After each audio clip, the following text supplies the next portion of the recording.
Ultimi due appuntamenti a Favara con i Sette Io, la rassegna cinematografica organizzata dalla locale associazione culturale Nicodemo che da lunedì scorso 25 luglio nel Giardino dei Padri Vocazionisti di Via Roma propone al pubblico la visione di pellicole ispirate alla società degli anni 70. La direzione artistica della manifestazione è a cura di Beniamino Biondi. Per le ore 21 di giovedì 4 agosto è in programma la proiezione del film L'inquilino del terzo piano, opera quest'ultima del regista polacco Roman Polanski. A chiudere la seconda edizione dei Sette Io, il film C'è Bombo di Nanni Moretti, in programma per domenica prossima 7 agosto, con inizio sempre alle ore 21. Mancano due proiezioni alla fine, un bilancio provvisorio.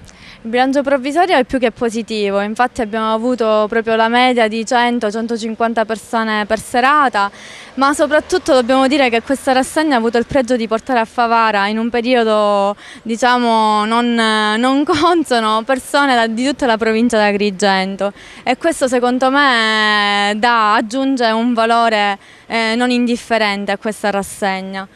Per chi ancora non avesse avuto modo di venire a passare una serata con noi, invito tutti stasera innanzitutto con L'inquilino del terzo piano di Roman Polanski e con un ottimo aperitivo servito sempre dai ragazzi dell'associazione e poi domenica per concludere C'è Bombo, che è un film meraviglioso di Nanni Moretti.